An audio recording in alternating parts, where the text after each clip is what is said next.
Hello everyone, আমাদের capture with Riju and Dimpi ব্লগে আপনাদের আবার স্বাগত।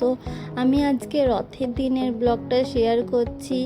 রথটা আমার এবছরে এখানে প্রথমবার সেলিব্রেট করলাম বিয়ের পর বলে বুঝতেই পারছেন। খুবই এক্সাইটেড ছিলাম রথ নিয়ে। আর আমি এতদিন মায়ের বাড়িতে নিজের মতো করে ছোট্ট আমার জগন্নাথ ছিল আর ছোট্ট একটা রথ ছিল, সেখানেই রথে জগন্নাথকে বসিয়ে করতাম পুজো। তাই জন্য মাম্মাম এবং বাপিকে বলা সত্ত্বেও একবারই যে আমাকে একটা ছোট্ট রথ এনে দেবে, তো তখনই মাম্মাম আমাকে এই সুন্দর একটি রথ উপহার দেয়, যেটা কিনা বানানো হয়েছিল বাড়িতেই। সেই রথটাতেই সেদিনকে সুন্দর করে আলপনা টালপনা দিয়ে চান টান করে দুপুরবেলা ফুল দিয়ে খুব সুন্দর করে সাজিয়ে দিয়েছিলাম।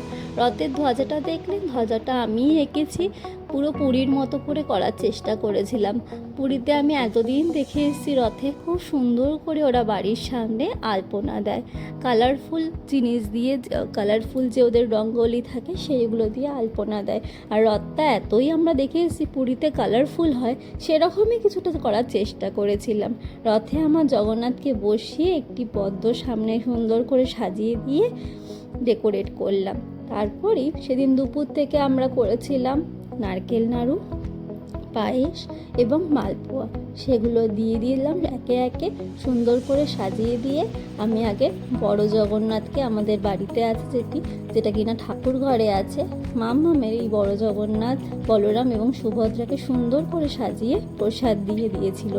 তারপরে আমরা ছোট জগন্নাথকে রথে বসিয়ে, রথে ছোট জগন্নাথের কাছে ছোটো ছোটো করে বাটিতে করে মালপোয়া, পায়েস এবং আর নারকেল নাড়ু, যেটি কিনা ভোগ রান্না হয়েছিল ঠাকুরের জন্য, সেটি সুন্দর করে দেওয়া হয়েছিল।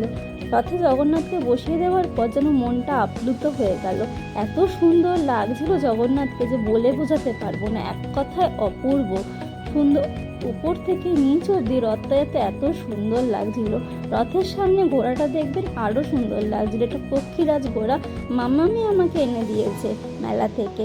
একটি মেলা বসেছিল সেখান থেকে, কারণ কি রথের সামনে আমরা জানি ঘোড়া খুবই থাকে, ঘোড়া খুব ইম্পর্টেন্ট একটা জিনিস।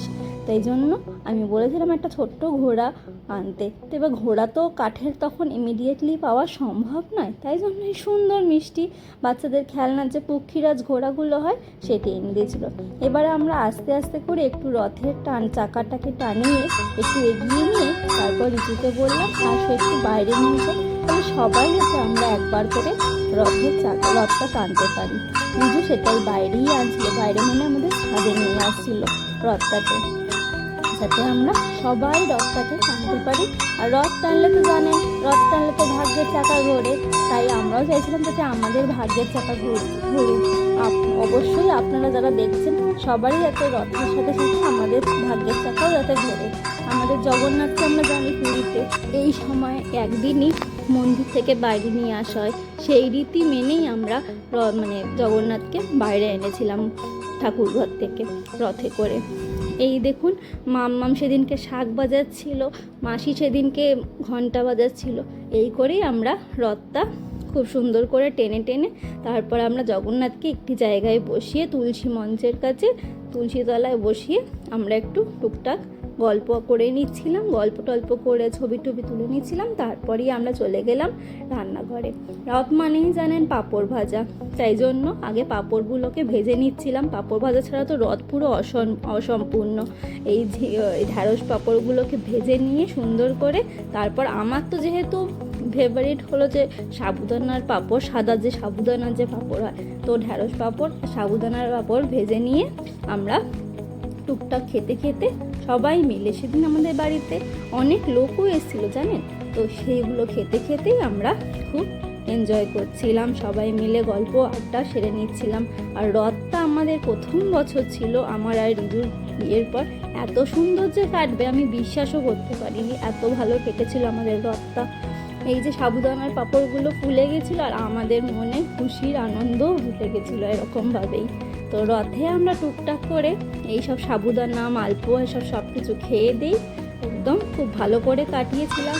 আমাদের প্রতি বছরই আশীর্বাদ করবেন যাতে আমরা এভাবেই রথ সেলিব্রেট করতে পারি।